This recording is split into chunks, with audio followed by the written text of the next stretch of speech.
नमस्कार दोस्तों, मैं सुनील कुमार आपका स्वागत करता हूं आपके अपने चैनल क्या ऐसा होता है में। दोस्तों, काल सर्प का मतलब आप समझ चुके होंगे। काल सर्प का मतलब क्या है? ये ऐसा नहीं है कि कोई सर्प एक काल का रूप बनाकर आपके पीछे लगा हुआ है, बल्कि काल सर्प दोष का मतलब दोस्तों ये हो गया कि राहु और केतु आपके जीवन को पूरी तरह से कपड़े को निचोड़ते हैं ना, इस तरह से आपके जीवन को निचोड़ देते हैं। राहु और केतु को कुंडली के हमेशा नीच ग्रहों में शामिल किया जाता है, मतलब अशुभ प्रभाव देने वाले ग्रह होते हैं ये। ठीक है, अब इनके अंदर कहते हैं ना, अगर आप किसी ऐसे इंसान के पास बैठेंगे जिसके अंदर नकारात्मक चीजें ज्यादा होंगी, आपने देखा होगा, काफी खासकर महिलाओं को देखा होगा आपने, जब एक महिला किसी महिला के पास बैठेगी तो ज्यादा देर तक अगर वो बात कर रही हैं तो निश्चित रूप से आप मानिए कि वो किसी ना किसी की बुराई कर रही हैं। ठीक है, इसी तरह से दोस्तों, जब हमारे जीवन में हमारी कुंडली के आधार पर अगर राहु और केतु प्रबल अवस्था में बैठे हुए हो, काल सर्प दोष का निर्माण कर रहे हैं। काल सर्प दोष का निर्माण मतलब समझ रहे हैं? मतलब राहु और केतु के बीच में सारे ग्रह फंसे हुए हैं।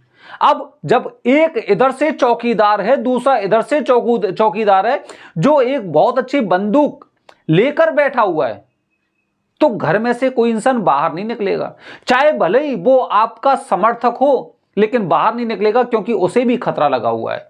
इसी तरह से जब राहु और केतु दोनों आपस में एकदम कहते हैं ना एक तीव्र अवस्था में होते हैं, तो निश्चित रूप से जो आपकी कुंडली के जो दोष हैं, जो आपकी कुंडली में और अन्य ग्रह हैं, बृहस्पति हो गए, सूर्य हो गया, मंगल हो गए, मतलब जितने तरह के, बुध हो गए, शुक्र हो गए, ये सारे के सारे अपने अच्छे प्रभाव को आपके जीवन में आने नहीं देंगे।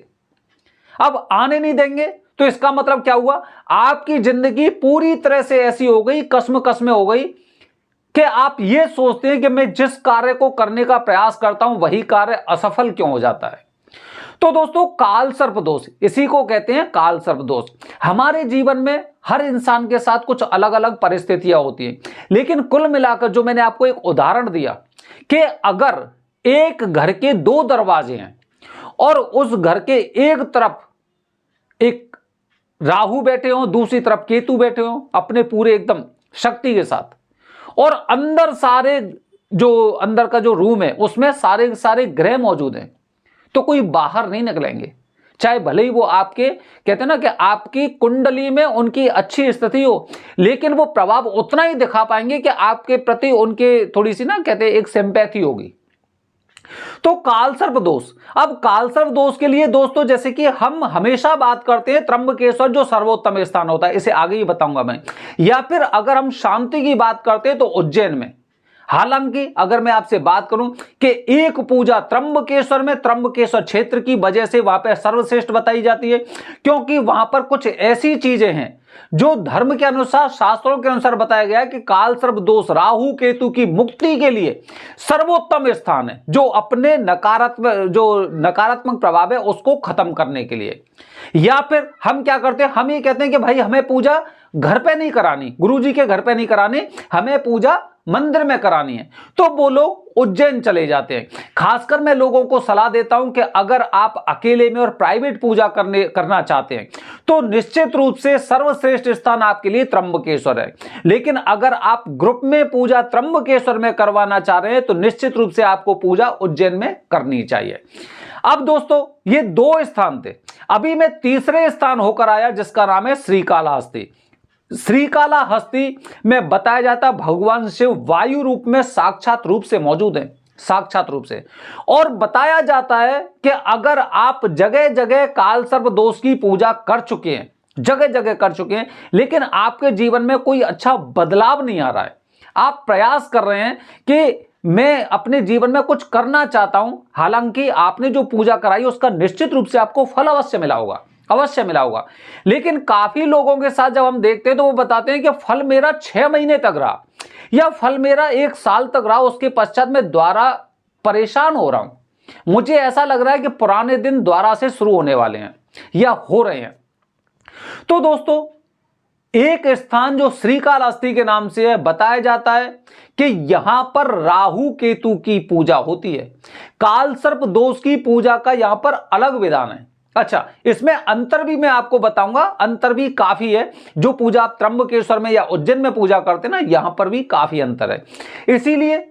इसीलिए मैं त्र्यंबकेश्वर क्यों बताता हूं, शास्त्रों के अनुसार भी और पूजा की विधि के अनुसार भी। आप जानते हैं श्रीकालाहस्ती जो मंदिर है, आप देखना गूगल पे सर्च करना श्रीकालाहस्ती, ये आंध्र प्रदेश में तिरुपति बालाजी का नाम सुना होगा आपने, जो सबसे अमीर मंदिर है भारत देश का। तिरुपति बालाजी से करीब मान के चलिए करीब 40 किलोमीटर की दूरी पर श्रीकालाहस्ती नाम का एक मंदिर है, बड़ा फेमस मंदिर है। आप जब अंदर जाएंगे ना, बड़ी शांति मिलती है। अंदर घुसने के बाद ही आपको ऐसा लगेगा कि वाकई में मेरी कुंडली के जो 9 जो कहते हैं ना ग्रह थे, वो सब एकदम प्रॉपर तरीके से काम कर रहे हैं, प्रॉपर तरीके से। भगवान शिव में 27 नक्षत्र और 9 राशियां वहां पर एकदम समाहित होती हैं, जो पूरी तरह से आपके जीवन को एकदम सुचारू रूप से कर देती है, ऐसा हमने सुना है। और थोड़ा सा हमने महसूस भी किया, क्योंकि हमने जो वहां पर दर्शन किए वो दर्शन मान के चलिए ज्यादा से ज्यादा आधा घंटा मंदिर के अंदर रहे। पूजा वहां पर हम लोग नहीं करा पाए। अभी दोबारा मैं जाऊंगा पूजा करने के लिए। अभी तो मैं थोड़ी सी जानकारी लेने गया था कि यहां पर पूजा किस तरह से होती है। तो जब वहां के गुरुजी से मेरी बात हुई, जो वहां के वरदानी पंडित जी हैं, वरदानी पंडित जी ने हमें बताया कि यहां पर जो कालसर्प दोष की पूजा है, वो पूजा करीब 40 से 45 मिनट की पूरी पूजा होती है। 40 से 45 मिनट की। उसमें क्या होता है अब आप खुद सोचिए। मैंने त्र्यंबकेश्वर क्यों बताया सर्वश्रेष्ठ, इसलिए बताया क्योंकि जो त्र्यंबकेश्वर में 40-45 मिनट की राहु और केतु की पूजा होती है, वही पूजा यहां पर मंदिर के अंदर होती है। अब वहां पर आपको भगवान गणपति का, जैसे बताया जाता है शास्त्रों में, देखिए ना, शास्त्रों में देखिए जब भी हम कोई कार्य करते हैं तो भगवान गणपति की पूजा होती है, वहां नहीं होती है। भगवान गणपति पूजा शुरुआत में नहीं होगी, ठीक है। जो वरुण देवता का जो पुण्यावाचन वंदना होती है वहां नहीं होती है। नांदी श्राद्ध नहीं होता है, मातोश्री पूजन नहीं होता है, नवग्रह शांति भी नहीं होती है। वहां पर सिर्फ राहु और केतु की पूजा होती है श्रीकालाहस्ती में। लेकिन बताया जाता है कि राहु और केतु को शांत करने के लिए, राहु और केतु को शांत करने के लिए यही पूजा सर्वश्रेष्ठ है वहां मंदिर में करने के लिए।